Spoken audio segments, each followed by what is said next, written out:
Hi friends, this is Harry. Cinema base அப்டேட்டில் அடுத்தது ஒரு சின்ன ஒரு ஷார்ட்டான ஸ்வீட்டான அப்டேட்டோடு வந்திருக்குங்க.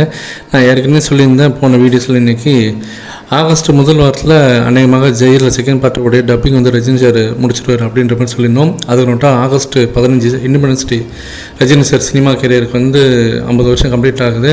ஸோ அதுலேருந்து பார்த்தீங்கன்னாக்கா இந்த படத்துடைய ப்ரொமோஷன் வந்து சன் பிக்சர்ஸ் ஆரம்பிச்சிருவாங்க. அது நோட்டால் மெயினான ப்ரொமோஷன்லாம் செப்டம்பர் மாதத்துலேருந்து தான் வரும்னு சொல்லியிருந்தேன்.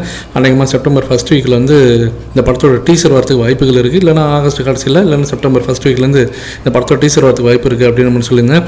மலேசியாவில் இந்த படத்தோடைய ஆடியோ லான்ச் நடத்த போகிறாங்க, பிரம்மாண்டமாக நடத்த போகிறாங்க அப்படின்றது ஏற்கனவே இந்த நியூஸில் வந்து ஸ்ப்ரெட் எடுத்து இதை வந்து நம்ம வந்து புதுசாக சொல்ல வேண்டியதில்லை. ஆனால் அது எப்போ பண்ண போகிறாங்க அப்படின்ற அப்டேட் ஒன்று வந்திருக்குங்க. செப்டம்பர் மிடில் அநேகமாக விநாயகர் சதுர்த்தியை ஒட்டி விநாயகர் சதுர்த்திக்கு ஒரு 2-3 நாளைக்கு முன்னாடி, இல்லை விநாயகர் சதுர்த்தி முடிஞ்சு அடுத்து ஒரு 2 இந்த படத்தோடைய பிரம்மாண்டமான ஆடியோ லான்ச் வந்து மலேசியாவில் நடக்க போகுது. எந்திரன் படத்துக்கு பிறகு ரஜினி சாரோடைய படம் ஆடியோ லான்ச் பார்த்தீங்கன்னா மலேசியாவில் நடக்க போகுது. ஆல்ரெடி வெளிநாடுன்னு பார்த்தீங்கன்னா 2.0 படம் துபாயில் ஏற்கனவே நடந்திருக்கு. ஸோ நம்ம தமிழ் சினிமாவில் இந்த வெளிநாட்டில் ஆடியோ லான்ச்சை பிரம்மாண்டமாக நடத்துறது வந்து வச்சவர் வந்து ரஜினி சார் தான். சன் பிக்சர்ஸ் தான் ஆரம்பிச்சிருக்காங்க எந்திரன் படத்துலேருந்து.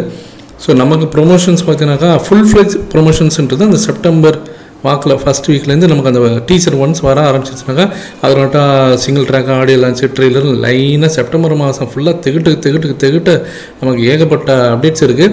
குட்டி குட்டி அப்டேட்ஸ்லாம் பார்த்தீங்கன்னாக்கா ஆகஸ்ட் 15 ரஜினி சார் அந்த சினிமா கரியருக்கு வந்து இந்த மைல்ஸ்டோன் கரியர் அந்த இடத்துலேருந்து நமக்கு குட்டி குட்டி அப்டேட்ஸ்லாம் ஏதாவது தர ஆரம்பிச்சிருவாங்க. ஸோ வேறு லெவலில் இருக்க போகுதுங்க.